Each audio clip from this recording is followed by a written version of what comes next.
en donde se le indica una placa de cráneo, en donde se aprecia un cuerpo extraño en fosa nasal derecha. Acude 6 horas después al hospital de Mollendo, al seguro de Mollendo, siendo pasada a observación, se pierde un quirúrgico y se inicia de repente antibiotiterapia, ¿no? La placa con la de cráneo mostraba un cuerpo extraño, aparentemente era una pila de botón en fosa nasal derecha.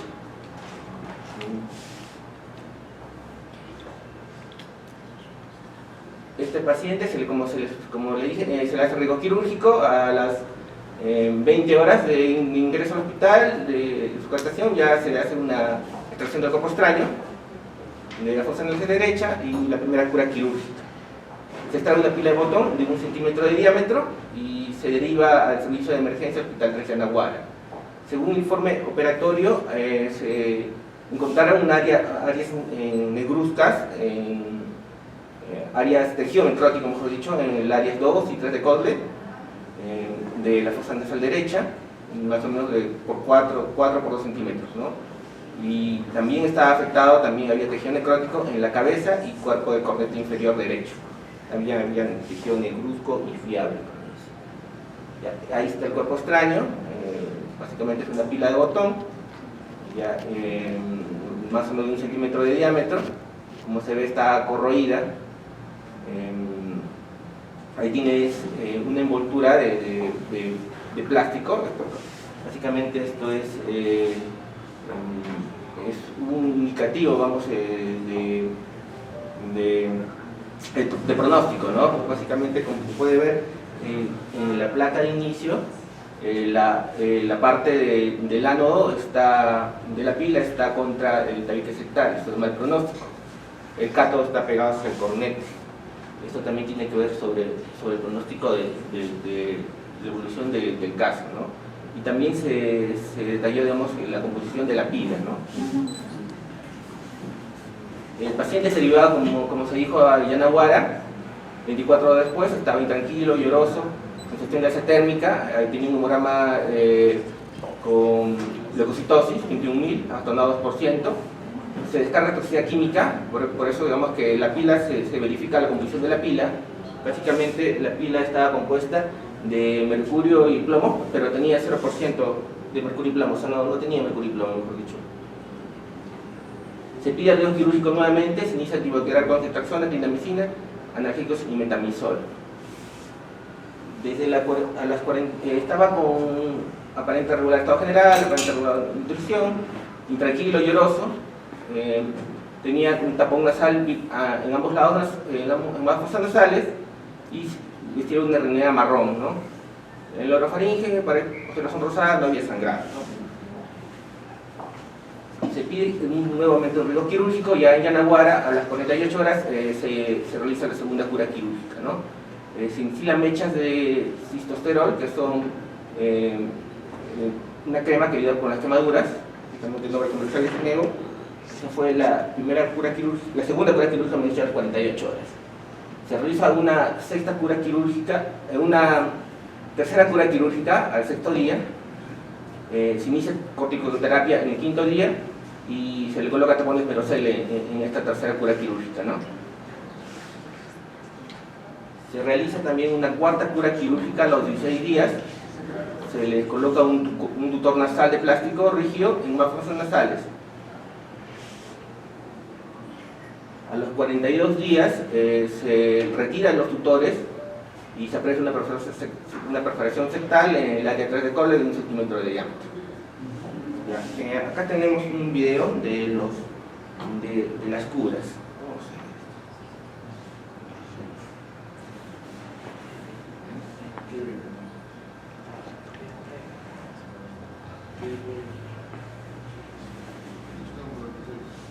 Esta es la segunda cura quirúrgica, como la recibimos en Yanaguara. Como se aprecia, es una quemadura, básicamente por corrosión, química también, en fosa nasal derecha. Se aprecia que está quemado el piso de la fosa nasal, la pared lateral, cabeza de cornete, el cuerpo de cornete también, a nivel del área 2 y 3 de Colle.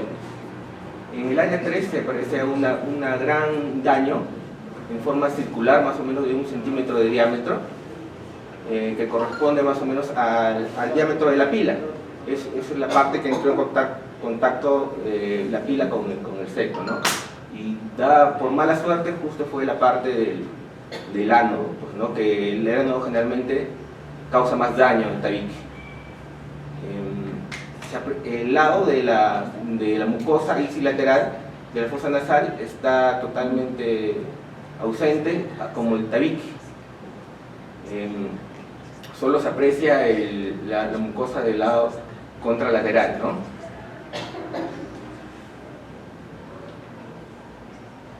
Acá, por ejemplo, el asistente está por el otro lado empujando para verificar que solo es mucosa, no hay ahí cartílago, ¿no? Solo hay mucosa del otro lado.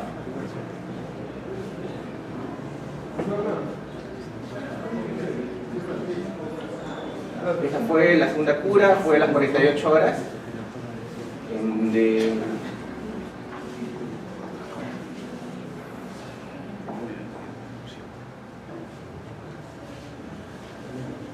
Como se dijo, también se retiró también el tejido necrótico, se hizo una cura quirúrgica.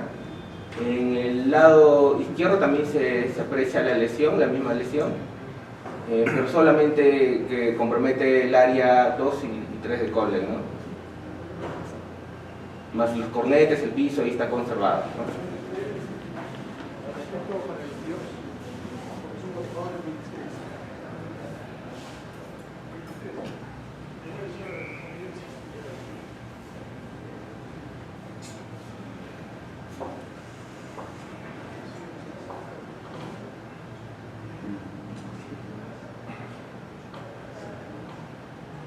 Se realiza una tercera cura quirúrgica al 6º día. ¿Ya? Se retiran los tapones, son tapones de gasa con mevos, una crema para las quemaduras, y se los cambia por unos tapones de Merocel. Se les unta los tapones con la crema y se les infiltra los tapones con corticoides. Para ese tiempo ya se empezó la corticoterapia con el paciente, ¿no? Se inició con Dexa. Ya los leucocitos habían mejorado, el estado general también había mejorado, ¿no?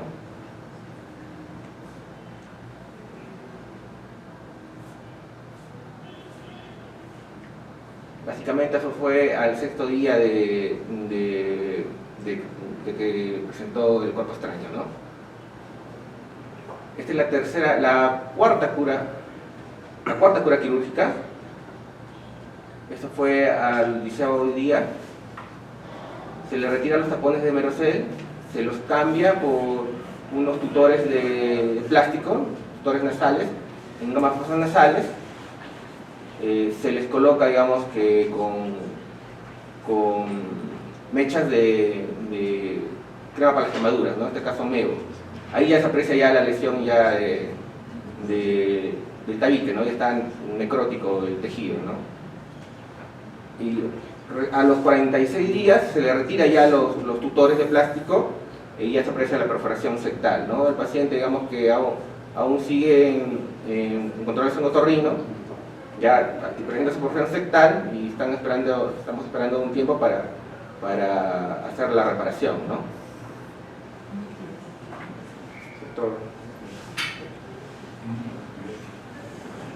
A ver, algunas preguntas, por favor. ¿Qué les parece el uso de las feros de plástico hasta 46 días, creo? ¿Sí? No, se utilizó el 16º día se le coloca los tutores. ¿El 8º día? 16. Al 16 días. Ya, y estuvo hasta el 46, o sea, estuvo más o menos 20 días con no, 30 días con los tutores. ¿Cuál era el objetivo de ese? Evitar las inequias.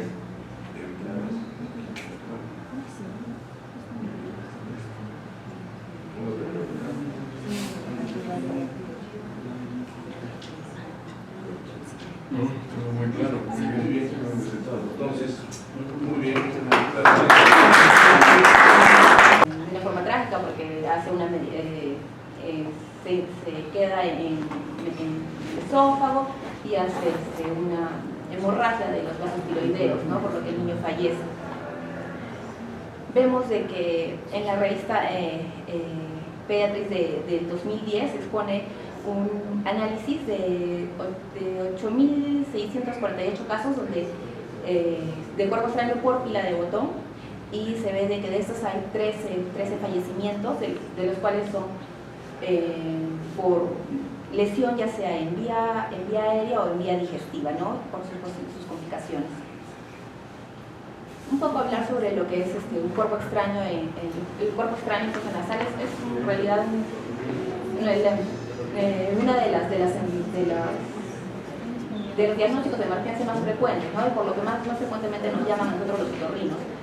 El niño tiene por tendencia a meterse objetos en todos los orificios de los oídos, en la boca, en la nariz, ¿no? Y son por múltiples razones, de curiosidad, de exploración de las partes del cuerpo, por diversión. El niño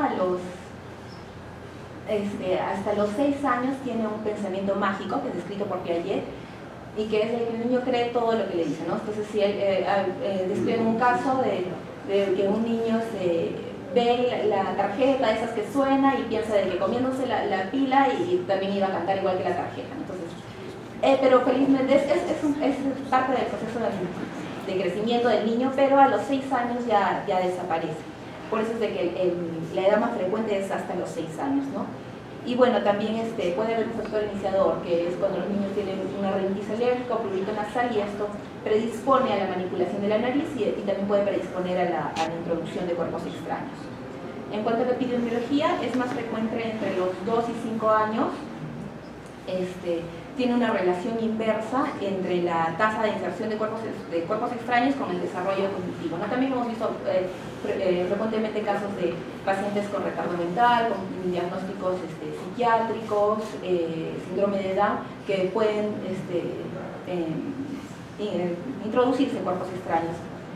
Y bueno, y la época, por lo general la época de vacaciones y la época de Navidad, ¿no? Porque bueno, tienen menor supervisión, los niños están más en casa, de repente no podemos verlos tanto y pueden coger los objetos que tenemos en la casa, ¿no? En cuanto a los objetos más frecuentes, por lo general son los redondeados, aunque los niños en realidad se ponen de todo, ¿no? O sea, pueden ponerse puntas de lápices, esponjas, borradores. Yo una vez saqué un zapatito de muñeca, casitas de Monopolio, pero por lo general los más frecuentes son los de forma redondeada, ¿no? Y las pilas de reloj, pues, como son brillantes y redondeadas, les llama la atención. Por lo general es más frecuente en el lado derecho, unilaterales, y la localización es en el tercio anterior y debajo del cornete inferior o entre el cornete medio y el tabique nasal. Un poco para hablar de la pila en sí. Bueno, la pila es un conjunto de celdas electroquímicas que obtienen su energía de una reacción química de tipo redox, ¿no? De óxido de reducción, y esto va a generar el flujo de electrones. En cuanto a las pilas de botón, hay 4 tipos de pilas: las alcalinas. Las alcalinas son las más frecuentes porque tienen un voltaje como que más constante, entonces son las que normalmente encontramos. En nuestro caso era una pila de tipo alcalina. Las de litio son las que se usaban antes con mayor frecuencia, tienen un voltaje mayor, entonces pueden generar mayor daño. Las de óxido de plata y las de zinc son las que se utilizan en los audífonos. Son elaboradas con diferentes materiales alcalinos, que incluyen el hidróxido de potasio, hidróxido de sodio, dióxido de magnesio, óxido de mercurio, óxido de zinc, óxido de plata, ¿no? Por eso que tiene mercurio, puede tener plomo, y eso también produce daño. En cuanto a la estructura de la pila, vemos de que ¿por qué es importante saber eso? Porque la parte de la base tiene el polo positivo y los laterales, y la parte del botón, la parte de encima, es el ánodo, ¿no? El polo negativo, y entre ellos hay una capa de plástico, ¿no? Que es la que separa los dos polos. Por lo general, de esta parte es de la que se hace la filtración, de la parte superior del ánodo. Entonces, cuando cuando ese ánodo está pegado al septum, es el que se produce más daño. En cuanto cuando tenemos la pila y retiramos la pila, podemos ver de que en el lado positivo vamos a tener algunas indicaciones. Podemos tener la marca, el polo positivo, y ahí vamos a tener estas letritas que son que nos dicen de cuál es el material de la pila, ¿no? Si es que este es un código que se llama IEC, que es el código de Comisión Electrónica Internacional, ¿no? Entonces, si es que dice LR, AG o GP, es alcalina. Si es que dice dice CR-BR, es de litio. La de plata dice SR y las de células de zinc PR, ¿no? Entonces, ¿y por qué es importante saber eso? ¿No? Porque si encontramos una de litio, sabemos de que tiene 3 volts, que va a mandar una electricidad de 3 voltios, lo cual va a producir más daño que una alcalina o que una de zinc. En cuanto al mecanismo de lesión, es importante porque tenemos solamente el efecto de la piel nos va a producir 4 mecanismos de lesión diferentes, ¿no? El primero y el más importante es de que la pila va a emitir impulsos eléctricos, lo cual va a producir una quemadura tanto eléctrica como química. ¿Qué pasa? De que la pila, el lado positivo y el lado negativo, al estar los dos en contacto con la mucosa nasal, se cierra el circuito y eso hace que se generen los impulsos eléctricos, ¿no? Ahora, también como la nariz tiene secreciones mucosas, el contenido mucoso, y las secreciones mucosas van a tener un alto contenido de sales, un alto contenido iónico, y eso va a favorecer la generación de corriente eléctrica, ¿no? Entonces, y bueno, este tipo, el voltaje nos va a producir una quemadura eléctrica y térmica. En segundo lugar, tenemos que se fuga el contenido alcalino de la batería, y esto va a producir daños corrosivos directos, ¿no? ¿Qué pasa acá? Cuando se inserta la pila de botón a la cavidad nasal, se va a producir irritación de la mucosa nasal, esto va a producir un incremento de secreciones nasales, y esto va a favorecer la corrosión de la cápsula. Se libera el contenido, produce daño tisular de tipo licuefactivo y eso produce mayor irritación, ¿no? Igual, aumentan las secreciones y como recordamos, el aumento de secreciones también produce una mayor cantidad de voltaje. Y también, a su vez, la mayor cantidad de voltaje hace de que también el pH tisular aumente, que puede llegar hasta un pH de 10. Y bueno, y las otras causas son la necrosis por presión, por ser un cuerpo extraño, y también hay un efecto tóxico, y para eso era para eso era lo importante de ver del contenido de la pila, ¿no? ¿Por qué? Porque ahí pueden tener óxido de mercurio o plomo, como decíamos.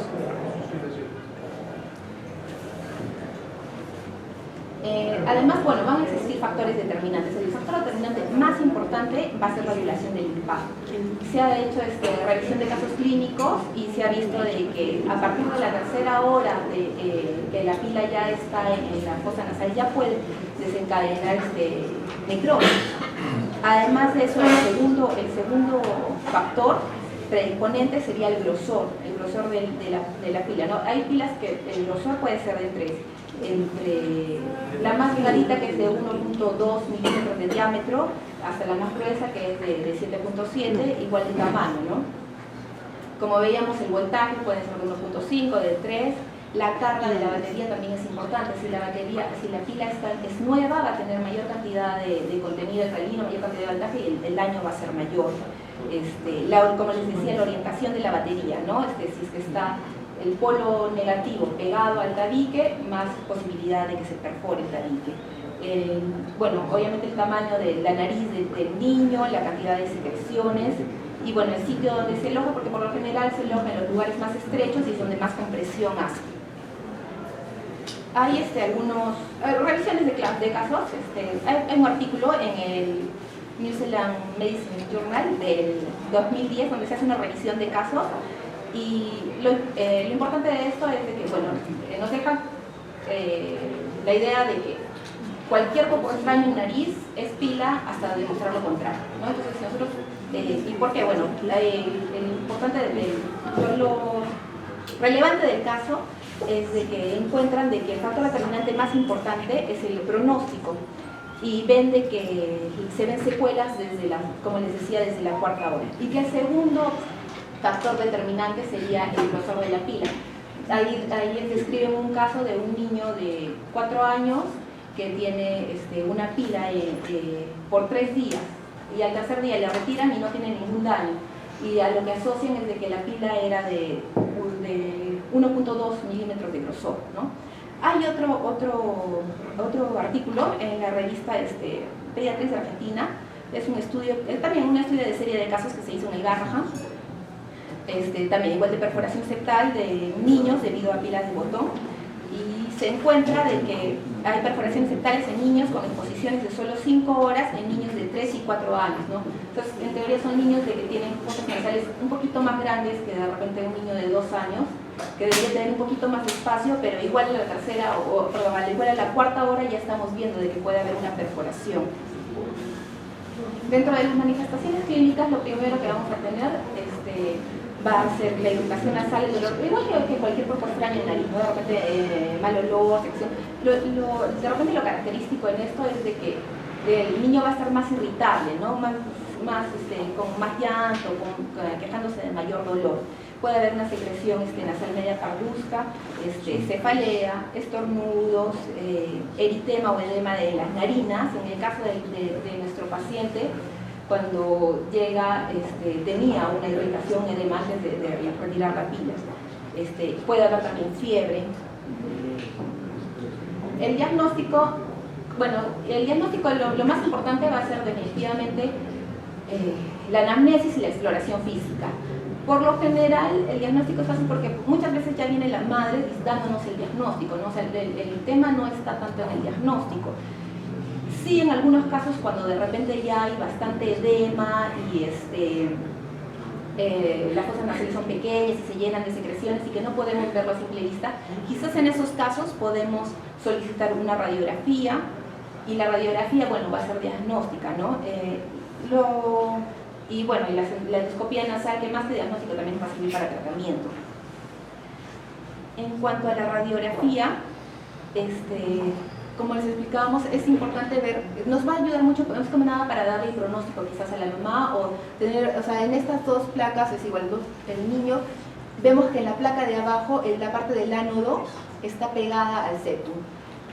En la placa lateral nos va a ayudar de repente por el doble halo, ¿no? Pues vemos que es una imagen redondeada con doble halo.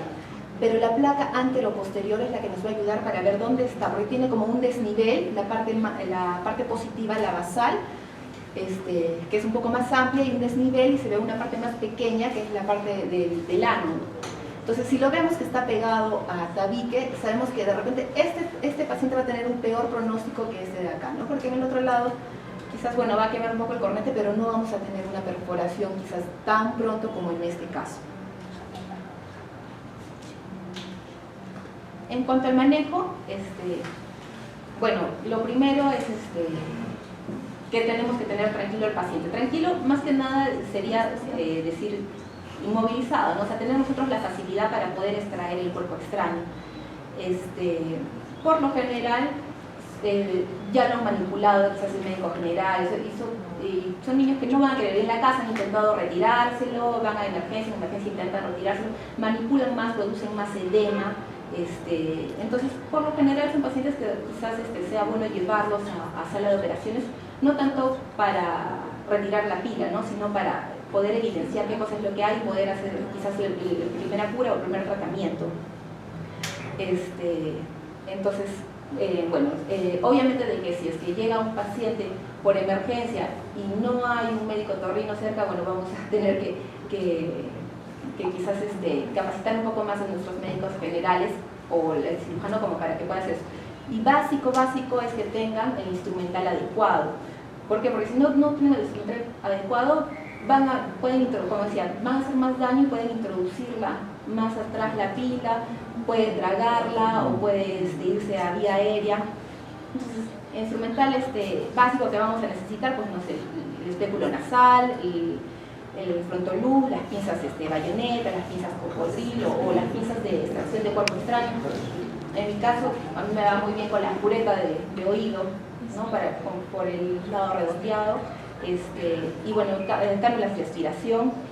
Importante, que no se debe de aplicar gotas nasales, ¿no? A veces, como les decía, en emergencia le pueden echarse gotitas o quizás algún vasoconstrictor para que les ayude, no, o sea, porque van a producir mayor corrosión de la pila. Y bueno, en cuanto al manejo, que era lo que nosotros queríamos que pudiéramos discutir el caso entre todos, bueno, lo primero es extraer las costras, el tejido necrótico, y luego de la extracción, no sé si bueno, nos hablan de la colocación de placas, ¿no? Placas para prevenir la formación de sinequias, poner mechas embebidas en antibióticos, y sí, en todos los artículos que he podido encontrar, en todos dejan antibiótico-terapia bioral, corticoides bioral, y indican la humidificación y lavado de fosas nasales, ¿no? Y bueno, y dentro de las complicaciones que lastimosamente son a las que no queremos llegar, las complicaciones nasales, la perforación septal, necrosis de pared lateral nasal, la del cornete inferior, colapso alar, rinitis atrófica, sinequias, estenosis, deformidad de encía de montar, sinusitis, y bueno, ya y otras complicaciones ya sería celulitis periuritaria, facial, fistulización, gingivo labial, formación de rinolitos, epiglotitis, meningitis, ¿no? Bueno, y lo que queríamos, como le digo, quisiéramos que nos comente sobre ustedes de repente, no sé si ponen placas de repente al inicio, en la primera, al retirar el cuerpo extraño, son de poner placas en el momento, y el tiempo en el que se sugiere para hacer la corrección de esa perforación en el niño, ¿no? En el niño que, bueno, tiene 3 años, ¿no? Ahora. Esto. Bueno,